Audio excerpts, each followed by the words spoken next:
4 ਅਪ੍ਰੈਲ ਨੂੰ ਕੋਰੀਡੋਰ ਡੇਰਾ ਬਾਬਾ ਨਾਨਕ ਦੀ ਧਰਤੀ ਤੋਂ ਦੌੜ ਲਗਾ ਕੇ ਦਿੱਲੀ ਸਿੰਘੂ ਬਾਰਡਰ ਤੱਕ ਪਹੁੰਚਿਆ। ਜੋ ਸਾਰਾ ਜਿਹੜਾ ਸਫ਼ਰ ਹੈ ਇਹ 510 ਕਿਲੋਮੀਟਰ ਦਾ ਬਣਦਾ ਵਾ। ਇਹ ਸਾਡਾ ਵੀਰ ਰੰਗਰੇਟਾ ਆ, ਇਸ ਕੋਲ ਜ਼ਮੀਨ ਨਹੀਂ ਹੈ ਪਰ ਜ਼ਮੀਰ ਹੈਗਾ ਵਾ। ਰਸਤੇ ਦੇ ਵਿੱਚ ਸਾਨੂੰ ਅੰਬਾਲੇ ਜਾ ਕੇ ਥੋੜੀ ਜੀ ਮੁਸ਼ਕਲ ਆਈ ਹੈ ਜੀ। ਉਹ ਵੀ ਇੱਕ ਸਾਡੇ ਬਜ਼ੁਰਗ ਮੋਟਰਸਾਈਕਲ ਲੈ ਕੇ ਜਾ ਰਹੇ ਸੀ, ਉਹ ਰਸਤੇ ਦੇ ਵਿੱਚ ਰਨਿੰਗ ਕਰਦਿਆਂ ਇੱਕਦਮ ਹੀ ਮੇਰੇ ਅੱਗੇ ਆ ਗਏ ਨੇ। ਉਹ ਮੁੜਨ ਦੇ ਕਾਰਨ ਮੇਰੇ ਪੈਰ ਨੂੰ ਥੋੜੀ ਜੀ ਮੋਚ ਆਈ ਆ, ਉਸ ਦੀ ਸੋਝ ਵੀ ਅਜੇ ਤੱਕ ਹੈਗੀ ਹੈ। ਦੇ ਗਏ ਸੀਗੇ ਸਾਈਕਲ ਤੇ ਪਹੁੰਚੇ ਉੱਥੇ, ਤਾਂ ਕੀ ਕਹਿਣਾ ਚਾਹੋਗੇ ਜਿਹੜੇ ਲੋਕ ਮਰੀਆਂ ਜ਼ਮੀਰਾਂ ਵਾਲੇ ਨਹੀਂ ਪਹੁੰਚਣਾ ਚਾਹੁੰਦੇ, ਉੱਥੇ ਘਰੋਂ ਬਾਹਰ ਨਹੀਂ ਨਿਕਲਣਾ ਚਾਹੁੰਦੇ ਹੈਗੇ, ਉਹਨਾਂ ਲੋਕਾਂ ਨੂੰ ਕੀ ਕਹਿਣਾ ਚਾਹੋਗੇ? ਜ਼ਮੀਨਾਂ ਨਾ ਰਹੀਆਂ ਤੇ ਕਿਸਾਨ ਤੇ ਕੋਈ ਸਮਾਂ ਚਿਰ ਕੱਢ ਸਕਣਗੇ, ਪਰ ਜਿਹੜੇ ਮਜ਼ਦੂਰ ਨੇ ਜਾਂ ਹੋਰ ਜੋ ਕੋਈ ਕਾਰੋਬਾਰ ਕਰਦੇ ਨੇ ਉਹਨਾਂ ਵਾਸਤੇ ਬੜੀ ਜਿਹੜੀ ਆ ਜੀਵਨ ਵਿੱਚ ਮੁਸ਼ਕਲ ਹੋਵੇਗੀ। ਆ ਕੇ ਇਸ ਟਾਈਮ ਹੁਣ ਮੈਸੇਜ ਵਗੈਰਾ ਨਾਲ ਗੱਲ ਨਹੀਂ ਬਣਨੀ ਹੈਗੀ, ਅੰਦੋਲਨ ਨੂੰ ਹੋਰ ਤੇਜ਼ ਕਰਨ ਦੀ ਲੋੜ ਆ, ਕਿਉਂਕਿ ਸਰਕਾਰ ਬੋਲੀ ਹੋਈ ਆ। ਸਰਕਾਰ ਬੋਲੀ ਹੋ ਚੁੱਕੀ ਹੈ, ਲੇਕਿਨ ਸਾਡੇ ਪ੍ਰਧਾਨ ਮੰਤਰੀ ਨੇ ਜਿਹੜੇ ਉਹ ਤਾਂ ਮਨ ਕੀ ਬਾਤ ਕਰਦੇ ਨੇ, ਤੁਸੀਂ ਸੁਣਦੇ ਤਾਂ ਹੋਵੋਗੇ। ਉਹ ਤਾਂ ਫਿਰ ਉਹ ਡਿਕਟੇਟਰਸ਼ਿਪ ਹੀ ਚੱਲ ਰਹੀ ਆ, ਉਹ ਸਭ ਇੱਕ ਡਰਾਮਾ ਹੀ ਆ। ਮੈਂ ਤਾਂ ਪ੍ਰਧਾਨ ਮੰਤਰੀ ਤੱਕ ਮੇਰੀ ਇੰਟਰਵਿਊ ਪਹੁੰਚੇ ਤੇ ਉਹ ਇੱਕ ਨੰਬਰ ਦਾ ਜੁਮਲੇਬਾਜ਼ ਤੇ ਡਰਾਮੇਬਾਜ਼ ਇਨਸਾਨ। ਵੀ ਵਿਆਹ ਸ਼ਾਦੀ ਹੋਵੇ ਉੱਥੇ ਵੀ ਕਰੋਨਾ ਆ ਜਾਂਦਾ ਵਾ, ਪਰ ਕੋਈ ਪਾਰਟੀ ਰੈਲੀ ਕਰ ਰਹੀ ਆ ਉੱਥੇ ਕਰੋਨਾ ਜਿਹੜਾ ਭਗੌੜਾ ਹੋ ਜਾਂਦਾ ਵਾ। ਇਸ ਕਰਕੇ ਗੌਰਮੈਂਟ ਜਿਹੜੀ ਆ ਕਰੋਨਾ ਕਹਿ ਲਓ ਐਂਟੀ ਵਾਇਰਸ ਰੈਲੀਆਂ ਨੇ, ਐਂਟੀ ਵਾਇਰਸ ਸਰਕਾਰ ਆ। ਮੈਂ ਇੱਕ ਬਿਜ਼ਨਸਮੈਨ ਆ, ਮੇਰੀ ਫੈਕਟਰੀ ਆ। ਅੱਜ ਜਿਹੜੇ ਮੈਂ ਵਰਕਰ ਨੂੰ 15,000 ਤਨਖਾਹ ਦਿੰਨਾ ਤੇ ਕੱਲ ਨੂੰ ਅਗਰ ਮਹਿੰਗਾਈ ਵੱਧ ਗਈ ਉਹ ਮੇਰੇ ਤੋਂ 50,000 ਤਨਖਾਹ ਮੰਗੂਗਾ। ਇੱਕ ਪਾਸੇ ਮੋਦੀ ਸਰਕਾਰ ਕਹਿ ਰਹੀ ਹੈ ਕਿ ਸਾਨੂੰ ਮੇਕ ਇਨ ਇੰਡੀਆ ਦਾ ਸੁਪਨਾ ਦਿਖਾਇਆ ਸੀਗਾ, ਤੇ ਨਾਲ ਹੁਣ ਆਤਮ ਨਿਰਭਰ ਭਾਰਤ ਕਿੱਥੋਂ ਬਣ ਜਾਊਗਾ? ਸਾਨੂੰ ਦੇਣ ਫਿਰ ਚਾਈਨਾ ਵਰਗੀਆਂ ਫੈਸਿਲਿਟੀਆਂ, ਚਾਈਨਾ ਨੂੰ ਬਾਈਕਾਟ ਕਰਨ ਨੂੰ ਤਾਂ ਕਹਿ ਰਹੇ ਨੇ, ਸਾਨੂੰ ਦੇਣ ਉੱਥੇ ਹੋਈ ਜਿਹੀਆਂ ਫੈਸਿਲਿਟੀਜ਼ ਇਹੋ ਜਿਹੇ ਕਾਲੇ ਕਾਨੂੰਨ ਨਾ ਲਿਆਂਦੇ ਜਾਣ।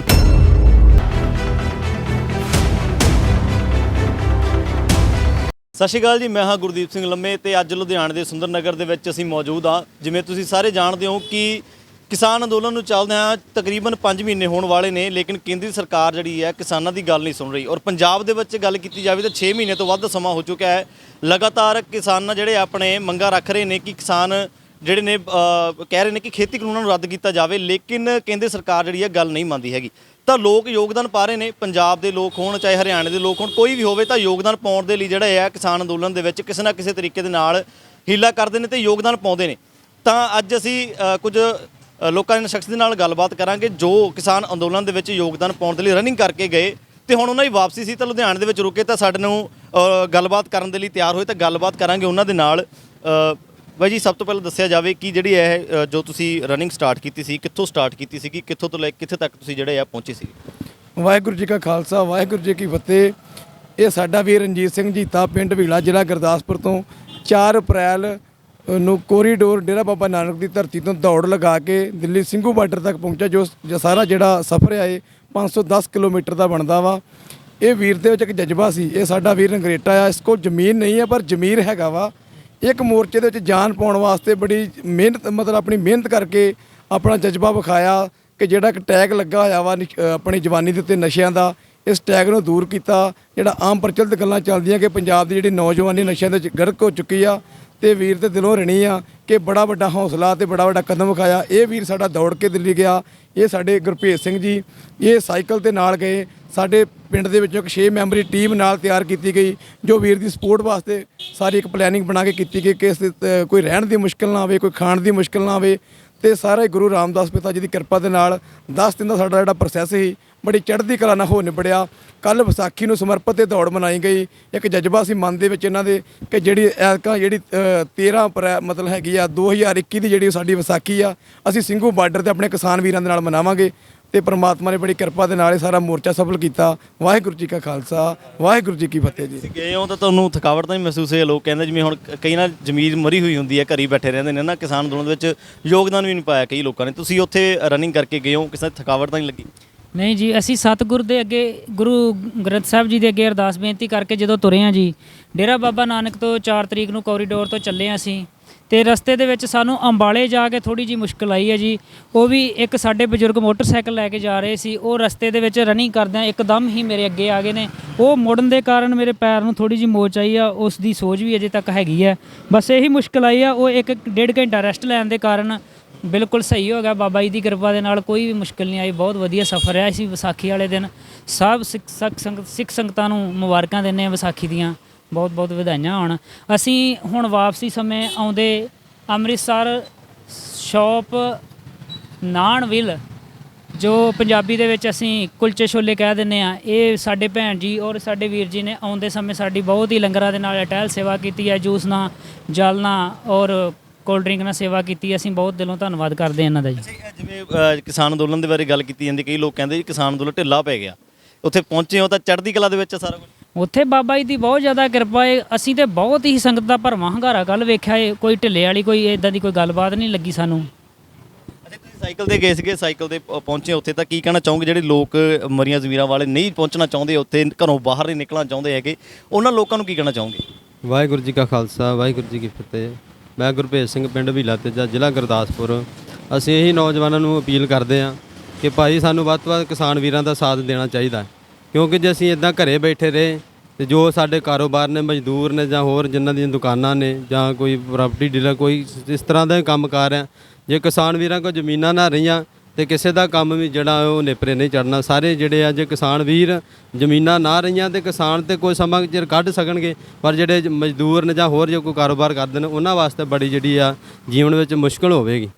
ਅਸੀਂ ਕਹਿੰਦੇ ਵੀ ਵੱਧ ਤੋਂ ਵੱਧ ਜਿਹੜੇ ਕਿਸਾਨ ਵੀਰਾਂ ਦਾ ਸਾਥ ਦੇਣ। ਸਾਡੇ ਅੰਦਰ ਵੀ ਦਰਦ ਸੀ, ਸਾਡੀ ਭਾਵੇਂ ਜ਼ਮੀਨ ਨਹੀਂ ਪਰ ਸਾਡੀ ਜ਼ਮੀਰ ਹੈ, ਅਸੀਂ ਉਹਦੇ ਵਿੱਚ ਯੋਗਦਾਨ ਪਾਇਆ ਵਾ ਕਿਸਾਨ ਵੀਰਾਂ ਦੇ ਮੋਰਚੇ ਦੇ ਵਿੱਚ, ਉਹਨੂੰ ਹੋਰ ਉਹ ਮੋਰਚੇ ਦੀ ਜੜ੍ਹ ਨੂੰ ਜਿਹੜਾ ਮਜ਼ਬੂਤ ਕੀਤਾ ਹੈ। ਅੱਛਾ ਮੈਮ, ਜਿਵੇਂ ਹੁਣ ਸੇਵਾ ਕੀਤੀ ਜਾ ਰਹੀ ਹੈ ਨਾ, ਜੇ ਕੋਈ ਪਹੁੰਚ ਰਿਹਾ ਤੁਹਾਨੂੰ ਸੇਵਾ ਕਰਕੇ ਦਿੱਤੀ ਜਾ ਰਹੀ ਹੈ ਕਿ ਹਾਂਜੀ ਤੁਸੀਂ ਇੱਥੇ ਲੰਗਰ ਛਕ ਸਕਦੇ ਹੋ, ਜਲ ਛਕ ਸਕਦੇ ਹੋ, ਕੀ ਕਹਿਣਾ ਚਾਹੋਗੇ ਕਿ ਇਹ ਅੰਦਰੋਂ ਉਤੇਜਨਾ ਸੀਗੀ ਇਸ ਨੂੰ ਲੈ ਕੇ, ਅੰਦੋਲਨ ਨੂੰ ਲੈ ਕੇ? ਹਾਂਜੀ, ਦੇਖੋ ਅੰਦੋਲਨ ਨੂੰ ਲੈ ਕੇ ਸਾਡੇ ਵੀ ਅਸੀਂ ਖੁਸ਼ਕਿਸਮਤੀ ਸਮਝਦੇ ਹਾਂ ਕਿ ਅਸੀਂ ਇੰਨਾ ਕੁ ਯੋਗਦਾਨ ਪਾ ਰਹੇ ਹਾਂ ਇਸ ਅੰਦੋਲਨ 'ਚ, ਜਿੰਨਾ ਸਾਨੂੰ ਵੀ ਇੱਕ ਪਰਮਾਤਮਾ ਨੇ ਬਲ ਬਖਸ਼ਿਆ, ਅਸੀਂ ਆਪਣੀ ਓਨੀ ਸੇਵਾ ਲਾਈ ਹੋਈ ਹੈ। ਜਿਹੜੇ ਕਿਸਾਨ ਅੰਦੋਲਨ ਦੇ ਵਿੱਚ ਜਿਵੇਂ ਦੇਖਿਆ ਹੋਊਗਾ ਪਿਛਲੇ ਦਿਨਾਂ ਦੇ ਵਿੱਚ ਕਹਿਣ ਨੂੰ ਆ ਰਿਹਾ ਸੀਗਾ ਵੀ ਕਿਸਾਨ ਅੰਦੋਲਨ ਦੇ ਵਿੱਚ ਬਹੁਤ ਸਾਰੇ ਲੋਕ ਵਾਪਸ ਆ ਰਹੇ ਨੇ, ਲੇਕਿਨ ਹੁਣ ਜਦੋਂ ਦੇਖਿਆ ਜਾਂਦਾ ਕਿ ਕਿਸਾਨ ਅੰਦੋਲਨ 'ਚ ਬਹੁਤ ਸਾਰੇ ਲੋਕ ਵਾਪਸ ਵੀ ਜਾ ਰਹੇ ਨੇ, ਉੱਥੇ ਬੈਠੇ ਹੋਏ ਨੇ, ਤਾਂ ਕੀ ਕਹਿਣਾ ਚਾਹੋਗੇ ਇਸ ਨੂੰ? ਨਹੀਂ, ਇਹ ਤਾਂ ਦੇਖੋ ਮੀਡੀਆ, ਗੋਦੀ ਮੀਡੀਆ ਨੇ, ਤੁਹਾਨੂੰ ਪਤਾ ਹੈ ਸ਼ੁਰੂ ਤੋਂ ਅਫਵਾਹਾਂ ਫੈਲਾ ਰਹੇ ਆ। ਹੁਣ ਸਾਰੇ ਮੀਡੀਆ ਦਾ ਧਿਆਨ ਉਧਰ ਬੰਗਾਲ ਇਲੈਕਸ਼ਨਾਂ 'ਚ ਲੱਗਿਆ ਹੈ ਤੇ ਉਹਦਾ ਫਾਇਦਾ ਚੱਕ ਰਹੇ ਹੈ, ਪਰ ਐਦਾਂ ਦਾ ਅਸੀਂ ਦੇਖਿਆ ਕੁਝ ਨਹੀਂ ਹੈ। ਪੂਰੇ ਜ਼ੋਰ ਸ਼ੋਰ ਨਾਲ ਆਪਣਾ ਪਬਲਿਕ ਸਾਥ ਦੇ ਰਹੀ ਹੈ। ਜੇ ਵੀਰ ਜੀ ਗਏ ਹੈ ਸਾਰੇ ਰਸਤਿਆਂ 'ਚ, ਇਹਨਾਂ ਦਾ ਮੇਨ ਮੁੱਦਾ ਇਹ ਸੀ ਵੀ ਆਪਾਂ ਪਬਲਿਕ ਨੂੰ ਹੋਰ ਅਵੇਅਰ ਕਰੀਏ, ਜਾਗਰੂਕ ਕਰੀਏ। ਜਿਵੇਂ ਮੈਮ ਨੇ ਕਿਹਾ ਜੀ ਪਬਲਿਕ ਨੂੰ ਅਵੇਅਰ ਹੋਰ ਵੀ ਕਰਨਾ ਹੈ ਨਾ, ਜਿਵੇਂ ਹੁਣ ਪੰਜਾਬ ਦਾ ਮੀਡੀਆ ਲੱਗਿਆ ਹੋਇਆ ਅਵੇਅਰ ਕਰਨ ਦੀ ਲੱਗਿਆ ਹੋਇਆ ਵਾ, ਲੇਕਿਨ ਕਈ ਵਾਰ ਕੀ ਹੁੰਦਾ ਹੈ ਕਿ ਲੋਕ ਜਿਹੜੇ ਆ ਨਹੀਂ ਸੁਣਦੇ ਹੈ ਗੱਲ ਨੂੰ, ਇਗਨੋਰ ਮਾਰ ਦਿੰਦੇ ਨੇ, ਤਾਂ ਜਿਹੜੇ ਲੋਕ ਇਗਨੋਰ ਮਾਰਦੇ ਨੇ ਕਿਸਾਨ ਅੰਦੋਲਨ ਨੂੰ, ਤਾਂ ਕੀ ਕਹਿਣਾ ਚਾਹੋਗੇ ਉਹਨਾਂ ਲੋਕਾਂ ਬਾਰੇ? ਸਰ ਮੈਂ ਉਹਨਾਂ ਨੂੰ ਇਹੀ ਕਹਿਣਾ ਚਾਹੂੰਗਾ ਵੀ ਇੱਕ ਵਾਰ ਉਹ ਬਿਲਸ ਜ਼ਰੂਰ ਪੜ੍ਹ ਲੈਣ। ਬਿਲਸ ਦੇ ਵਿੱਚ ਇੱਕ ਐਕਟ ਹੈ ਜਾਂ ਅਸੈਂਸ਼ੀਅਲ ਕਮੋਡਿਟੀ ਐਕਟ ਦੀ ਜਿਹੜੀ ਅਮੈਂਡਮੈਂਟ ਕੀਤੀ ਆ, ਜ਼ਿਆਦਾਤਰ ਸੰਖਿਆ ਜ਼ਿਆਦਾ ਪਾਪੂਲੇਸ਼ਨ ਮਿਡਲ ਕਲਾਸ ਦੀ ਆ, ਤੇ ਉਹ ਇੱਕ ਵਾਰ ਉਹ ਪੜ੍ਹ ਲੈਣ ਤੇ ਪੜ੍ਹ ਕੇ ਜੇ ਉਹਨੂੰ ਪ੍ਰੈਕਟੀਕਲੀ ਤੌਰ ਨਾਲ ਸੋਚਣਗੇ ਤਾਂ ਉਹਨਾਂ ਨੂੰ ਆਪੇ ਪਤਾ ਚੱਲੂ ਵੀ ਇਹ ਇਕੱਲੇ ਕਿਸਾਨਾਂ ਲਈ ਹਾਨੀਕਾਰਕ ਨਹੀਂ ਹੈਗੇ ਇਹ ਬਿੱਲ, ਇਹ ਹਰ ਇੱਕ ਆਮ ਇਨਸਾਨ ਲਈ ਨੇ। ਮੈਂ ਇੱਕ ਬਿਜ਼ਨਸਮੈਨ ਆ, ਮੇਰੀ ਫੈਕਟਰੀ ਆ, ਅੱਜ ਜਿਹੜਾ ਮੈਂ ਵਰਕਰ ਨੂੰ 15,000 ਤਨਖਾਹ ਦਿੰਨਾ ਤੇ ਕੱਲ ਨੂੰ ਅਗਰ ਮਹਿੰਗਾਈ ਵੱਧ ਗਈ ਉਹ ਮੇਰੇ ਤੋਂ 50,000 ਤਨਖਾਹ ਮੰਗੂਗਾ। ਇੱਕ ਪਾਸੇ ਮੋਦੀ ਸਰਕਾਰ ਕਹਿ ਰਹੀ ਹੈ ਕਿ ਸਾਨੂੰ ਮੇਕ ਇਨ ਇੰਡੀਆ ਦਾ ਸੁਪਨਾ ਦਿਖਾਇਆ ਸੀਗਾ, ਤੇ ਨਾਲ ਹੁਣ ਆਤਮ ਨਿਰਭਰ ਭਾਰਤ ਕਿੱਥੋਂ ਬਣ ਜਾਊਗਾ? ਸਾਨੂੰ ਦੇਣ ਫਿਰ ਚਾਈਨਾ ਵਰਗੀਆਂ ਫੈਸਿਲਿਟੀਆਂ, ਚਾਈਨਾ ਨੂੰ ਬਾਈਕਾਟ ਕਰਨ ਨੂੰ ਤਾਂ ਕਹਿ ਰਹੇ ਨੇ, ਸਾਨੂੰ ਦੇਣ ਉੱਥੇ ਹੋਈ ਦੀਆਂ ਫੈਸਿਲਿਟੀਜ਼ ਇਹੋ ਜਿਹੇ ਕਾਲੇ ਕਾਨੂੰਨ ਨਾ ਲਿਆਂਦੇ ਜਾਣ, ਅਸੀਂ ਇੱਥੇ ਦੱਬ ਕੇ ਕੰਮ ਕਰੀਏ, ਅਸੀਂ ਆਪਣੀ ਇੰਡਸਟਰੀ ਨੂੰ ਗਰੋ ਕਰੀਏ। ਇਸ ਲਈ ਮੇਰੇ ਕੋਲ ਜ਼ਮੀਨ ਨਹੀਂ ਹੈਗੀ, ਪਰ ਮੈਂ ਫੇਰ ਵੀ ਐਜ਼ ਅ ਬਿਜ਼ਨਸਮੈਨ ਇਸ ਅੰਦੋਲਨ ਨਾਲ ਦਿਲੋਂ ਜੁੜਿਆ ਹੋਇਆ, ਕਿਉਂਕਿ ਸਾਰੀ ਉਮਰ ਗੁਲਾਮੀ ਨਹੀਂ ਕਰਨਾ ਚਾਹੁੰਦੇ। ਅਸੀਂ ਡੈਮੋਕ੍ਰੇਸੀ ਵਾਲੀ ਕੰਟਰੀ 'ਚ ਰਹਿ ਰਹੇ ਹਾਂ ਔਰ ਅਸੀਂ ਇੱਥੇ ਆਪਣੀ ਡੈਮੋਕ੍ਰੇਸੀ ਨੂੰ ਜ਼ਿੰਦਾ ਰੱਖਣਾ ਚਾਹੁੰਦੇ ਹਾਂ। ਇਸ ਅੰਦੋਲਨ ਦੇ ਵਿੱਚ ਜੋ ਵੀ ਲੋਕ ਵਾਪਸ ਆਉਂਦੇ ਨੇ ਤਾਂ ਉਹਨਾਂ ਦੀ ਸੇਵਾ ਹਰੇਕ ਨੂੰ ਕੀਤੀ ਜਾਂਦੀ ਹੈ? ਬਿਲਕੁਲ, ਜਿੱਥੇ ਤੱਕ ਸਾਡੇ ਮੈਸੇਜ ਪਹੁੰਚਦਾ, ਮਤਲਬ ਸਾਡੇ ਤੱਕ ਕੋਈ ਆ ਜਾਂਦਾ ਤਾਂ ਅਸੀਂ ਆਪਣੀ ਖੁਸ਼ਕਿਸਮਤੀ ਸਮਝਦੇ ਹਾਂ ਕਿ ਸਾਨੂੰ ਉਹਨਾਂ ਦੀ ਸੇਵਾ ਕਰਨ ਦਾ ਮੌਕਾ ਮਿਲਦਾ। ਹੁਣ ਇਹ ਵੀਰ ਜੀ ਸਾਈਕਲ 'ਤੇ ਗਏ, ਉਹ ਰਨਿੰਗ ਕਰਕੇ ਗਏ ਨੇ, ਦੇਖੋ ਇਸ ਤੋਂ ਉੱਪਰ ਕੀ ਹੋਊਗਾ। ਹੁਣ ਤੁਸੀਂ ਦੇਖਿਆ ਹੋਣਾ ਵੀ ਆਰਤੀ ਚੌਂਕ 'ਚ ਪਿਛਲੇ 2-2.5 ਮਹੀਨੇ ਤੋਂ ਅਸੀਂ 5 ਬੰਦਿਆਂ ਨੇ ਸ਼ੁਰੂ ਕੀਤਾ ਸੀਗਾ ਇੱਕ ਪੀਸਫੁਲ ਪ੍ਰੋਟੈਸਟ, ਤੇ ਉੱਥੇ ਵੀ ਬਹੁਤ ਲੋਕ ਸਿਰਫ WhatsApp ਗਰੁੱਪਸ 'ਚ ਮੈਸੇਜ ਫਾਰਵਰਡ ਕਰਦੇ ਨੇ ਜਾਂ ਪੜ੍ਹਦੇ ਨੇ, ਉਹ 'ਤੇ ਕਮੈਂਟ ਕਰਦੇ ਨੇ। ਮੈਂ ਤਾਂ ਹਰੇਕ ਨੂੰ ਇਹੀ ਅਪੀਲ ਕਰਦਾ ਵੀ ਆ ਕੇ ਇਸ ਟਾਈਮ ਹੁਣ ਮੈਸੇਜ ਵਗੈਰਾ ਨਾਲ ਗੱਲ ਨਹੀਂ ਬਣਨੀ ਹੈਗੀ, ਅੰਦੋਲਨ ਨੂੰ ਹੋਰ ਤੇਜ਼ ਕਰਨ ਦੀ ਲੋੜ ਆ, ਕਿਉਂਕਿ ਸਰਕਾਰ ਬੋਲੀ ਹੋਈ ਆ। ਤੇ ਤੁਸੀਂ ਸਾਰੇ ਆਰਤੀ ਚੌਂਕ ਆਓ, ਉਹ ਵੀਰ ਜੀ ਜੇ ਭੱਜ ਕੇ ਜਾਂ ਉਹ ਸਾਈਕਲ 'ਤੇ ਇੰਨੀ ਦੂਰ 500 ਕਿਲੋਮੀਟਰ ਜਾ ਸਕਦੇ ਆ, ਤਾਂ ਅਸੀਂ ਆਪਣੇ ਘਰ ਤੋਂ 5-7 ਕਿਲੋਮੀਟਰ ਗੱਡੀਆਂ ਸਕੂਟਰਾਂ 'ਤੇ ਆ ਕੇ ਘੰਟਾ 2 ਘੰਟੇ ਉੱਥੇ ਆਪਣੇ ਹੱਕਾਂ ਲਈ ਲੜਾਈ ਨਹੀਂ ਲੜ ਸਕਦੇ। ਤੁਸੀਂ ਕਹਿੰਦੇ ਹੋ ਸਰਕਾਰ ਬੋਲੀ ਹੋ ਚੁੱਕੀ, ਲੇਕਿਨ ਸਾਡੇ ਪ੍ਰਧਾਨ ਮੰਤਰੀ ਨੇ ਜਿਹੜੇ ਉਹ ਤਾਂ ਮਨ ਕੀ ਬਾਤ ਕਰਦੇ ਨੇ, ਤੁਸੀਂ ਸੁਣਦੇ ਤਾਂ ਹੋਵੋਗੇ ਉਹ ਤਾਂ? ਸਰ ਉਹ ਆਪਣੇ ਮਨ ਕੀ ਬਾਤ ਕਰਦੇ ਨੇ ਨਾ, ਲੋਕਾਂ ਦੇ ਮਨ ਦੀ ਬਾਤ ਤਾਂ ਸੁਣਦੇ ਹੀ ਨਹੀਂ ਹੈਗੇ। ਉਹ ਤਾਂ ਫਿਰ ਉਹ ਡਿਕਟੇਟਰਸ਼ਿਪ ਹੀ ਚੱਲ ਰਹੀ ਆ, ਉਹ ਸਭ ਇੱਕ ਡਰਾਮਾ ਹੀ ਆ। ਮੈਂ ਤਾਂ ਮੀਡੀਆ ਤੁਹਾਡੇ ਮੀਡੀਆ ਦੇ ਰਾਹੀਂ ਕਹੂੰਗਾ, ਮੈਂ ਤਾਂ ਚਾਹੁੰਦਾ ਵੀ ਇਹ ਪ੍ਰਧਾਨ ਮੰਤਰੀ ਤੱਕ ਮੇਰੀ ਇੰਟਰਵਿਊ ਪਹੁੰਚੇ ਤੇ ਉਹ ਇੱਕ ਨੰਬਰ ਦਾ ਜੁਮਲੇਬਾਜ਼ ਤੇ ਡਰਾਮੇਬਾਜ਼ ਇਨਸਾਨ ਆ। ਅਸੀਂ ਆਪ ਚਾਹੁੰਦੇ ਵੀ ਪਹੁੰਚੇ, ਜ਼ਰੂਰ ਪਹੁੰਚੇ ਪ੍ਰਧਾਨ ਮੰਤਰੀ ਤੱਕ ਤੇ ਉਹ ਸੁਣਨ ਗੱਲਾਂ ਜਿਹੜੀਆਂ ਵੀ ਨਾ ਤੁਸੀਂ ਕਹੀਆਂ ਨੇ। ਵੀ ਜੀ ਹੋਰ ਵੀ ਕੋਈ ਮੰਗ ਹੈਗੀ ਆ, ਜਿਵੇਂ ਕੋਰੀਡੋਰ ਨੂੰ ਲੈ ਕੇ, ਕਰਤਾਰਪੁਰ ਸਾਹਿਬ ਦੇ ਲਾਂਘੇ ਨੂੰ ਲੈ ਕੇ ਕਿਸ ਤਰ੍ਹਾਂ ਦੀ ਕੋਈ ਗੱਲ ਕੀ ਜਾ ਰਹੀ ਸੀਗੀ ਵੀ ਹਾਂਜੀ ਲਾਂਘਾ ਖੋਲ੍ਹਿਆ ਜਾਵੇ? ਹਾਂਜੀ, ਲਾਂਘਾ ਜਿਹੜਾ ਵਾ ਉਹ ਤਾਂ ਜ਼ਰੂਰ ਖੋਲ੍ਹਿਆ ਜਾਵੇ, ਕਿਉਂਕਿ ਸਰਕਾਰ ਨੇ ਅਰਬਾਂ ਖਰਬਾਂ ਰੁਪਏ ਜਿਹੜੇ ਖਰਚੇ ਹੋਏ ਆ, ਸਿੰਘ ਸੰਗਤਾਂ ਦੇ ਮਨਾਂ ਦੇ ਵਿੱਚ ਬੜੀਆਂ ਭਾਵਨਾਵਾਂ ਕਿ ਅਸੀਂ ਆਪਣੇ ਗੁਰਧਾਮਾਂ ਦਰਸ਼ਨ ਕਰ ਸਕੀਏ। ਇਹ ਸਿਰਫ ਇੱਕ ਧਰਮ ਫਰਕਾ ਪ੍ਰਸਤੀ ਦੇ ਨਾਲ ਜਿਹੜਾ ਦੇਸ਼ ਚੱਲ ਰਿਹਾ ਵਾ, ਧਰਮ ਦੇ ਨਾਂ ਤੇ ਵੱਡੀਆਂ ਕੀਤੀਆਂ ਜਾ ਰਹੀਆਂ ਵਾ। ਇਹ ਲੜਾਈ ਹੁਣ ਕਿਤੇ ਆਪਣੀ ਜਿਹੜੀ ਆ ਬਿੱਲਾਂ ਤੋਂ ਤਾਂ ਵੱਧ ਕੇ ਸਿੱਖਾਂ ਦੀ ਹੋਂਦ ਦੀ ਲੜਾਈ ਚੱਲ ਚੁੱਕੀ ਆ, ਤੇ ਥੋੜਾ ਜਿਹਾ ਧਿਆਨ ਜ਼ਰੂਰ ਦਿਵਾਵਾਂਗੇ ਸਾਰੀ ਸਿੱਖ ਕੌਮ ਦਾ, ਸਾਰੇ ਪੰਜਾਬ ਦਾ, ਕਿ ਵੱਧ ਤੋਂ ਵੱਧ ਹੰਗਾਰਾ ਜਿਹੜਾ ਵਾ ਇਸ ਤੁਸੀਂ ਸੰਘਰਸ਼ ਦੇ ਵਿੱਚ ਦਿਓ, ਕਿਉਂਕਿ ਜਿਹੜਾ ਸਾਡਾ ਪੁਰਾਤਨ ਇਤਿਹਾਸ ਆ ਕਿ ਜਿਹੜੇ ਬੜੇ ਬੜੇ ਮਾਰ ਕੇ ਸਾਡੀ ਕੌਮ ਨੇ ਮਾਰੇ ਹੋਏ ਆ, ਅਸੀਂ ਉਸ ਕੌਮ ਦੇ ਵਾਰਸ ਆ ਤੇ ਵੱਧ ਤੋਂ ਸਾਨੂੰ ਇਸ ਸੰਘਰਸ਼ ਵਿੱਚ ਕੁੱਦਣਾ ਚਾਹੀਦਾ ਹੈ ਜੀ। ਸਰਕਾਰ ਕਹਿੰਦੀ ਹੈ ਕਿ ਅਸੀਂ ਤਾਂ ਕੋਰੀਡੋਰ ਬੰਦ ਕੀਤਾ ਆ ਕਿਉਂਕਿ ਜਿਹੜੇ ਕਰੋਨਾ ਵਾਇਰਸ ਦੇ ਕੇਸਿਸ ਲਗਾਤਾਰ ਵਧ ਰਹੇ ਨੇ। ਕਹਿੰਦੇ ਲੁਧਿਆਣੇ ਦੇ ਵਿੱਚ 500 ਤੋਂ ਵੱਧ ਕੇਸ ਆਏ ਨੇ। ਗੱਲ ਹੋਈ ਕੇਸ ਤੇ ਵੇਖੋ ਜੀ ਪੱਛਮੀ ਬੰਗਾਲ ਦੇ ਵਿੱਚ ਵੀ ਵਧਣੇ ਚਾਹੀਦੇ ਆ, ਪਰ ਉੱਥੇ ਨਹੀਂ ਵਧ ਰਹੇ ਕਿਉਂਕਿ ਉੱਥੇ ਪਕੜਿਆ ਇਹਨਾਂ ਦੀ। ਜਿੱਥੇ ਥੋੜੀ ਪਕੜ ਢਿੱਲੀ ਆ ਉੱਥੇ ਥੋੜੇ ਕੇਸ ਜਿਹੜੇ ਘਟ ਰਹੇ ਆ, ਤੇ ਇਸ ਕਰਕੇ ਇਹ ਕੋਈ ਐਡਾ ਵਧੀਆ ਗੱਲ ਨਹੀਂ ਸਾਨੂੰ ਲੱਗਦੀ। ਤੇ ਥੋੜਾ ਜਿਹਾ ਧਿਆਨ ਦੇਣਾ, ਸੰਗਤ ਨੂੰ ਧਿਆਨ ਦੇਣਾ ਚਾਹੀਦਾ ਕਿ ਕਰੋਨਾ ਕੀ ਚੀਜ਼ ਆ।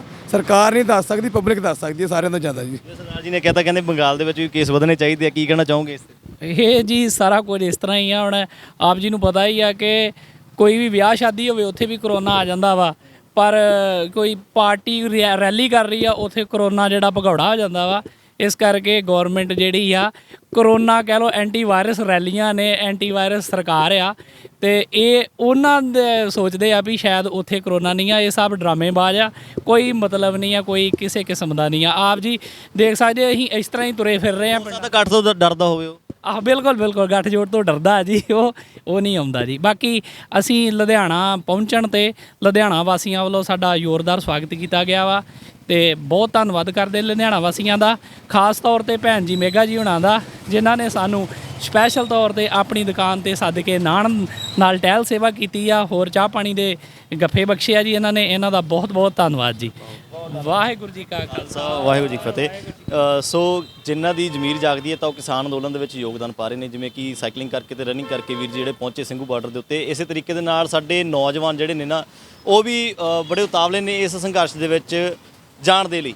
ਲਗਾਤਾਰ ਇਸ ਅੰਦੋਲਨ ਦੇ ਵਿੱਚ ਪਹੁੰਚਣ ਦੇ ਲਈ ਦਿੱਲੀ ਵੱਲ ਨੂੰ ਜਿਹੜੇ ਆ ਕੂਚ ਕਰਦੇ ਨੇ ਨੌਜਵਾਨ, ਤੇ ਜਿਹੜੇ ਕਹਿੰਦੇ ਨੇ ਲੋਕ ਕਿ ਇਸ ਅੰਦੋਲਨ ਦੇ ਵਿੱਚ ਲੋਕ ਵਾਪਸ ਆ ਰਹੇ ਨੇ, ਤਾਂ ਉਹਨਾਂ ਦੀ ਮੂੰਹ ਤੇ ਚਪੇੜ ਹੈ ਕਿ ਲਗਾਤਾਰ ਇੱਥੋਂ ਜਿਹੜੇ ਲੋਕ ਨੇ ਕਿਸੇ ਨਾ ਕਿਸੇ ਤਰੀਕੇ ਨਾਲ ਯੋਗਦਾਨ ਪਾ ਕੇ ਦਿੱਲੀ ਪਹੁੰਚ ਰਹੇ ਨੇ ਤੇ ਇਸ ਅੰਦੋਲਨ ਦੇ ਵਿੱਚ ਆਪਣਾ ਯੋਗਦਾਨ ਪਾ ਰਹੇ ਨੇ। ਸੋ ਦੇਰੀ ਅਪਡੇਟਸ ਜੁੜ ਰਹੋ ਲੁਧਿਆਣਾ ਟਾਈਮਸ ਨਾਲ। ਕੈਮਰਾਮੈਨ ਤੋਂ ਮੈਂ ਤੁਹਾਡਾ ਨਾਗੂਦੀਪ ਸਿੰਘ ਲੰਮੇ, ਲੁਧਿਆਣਾ।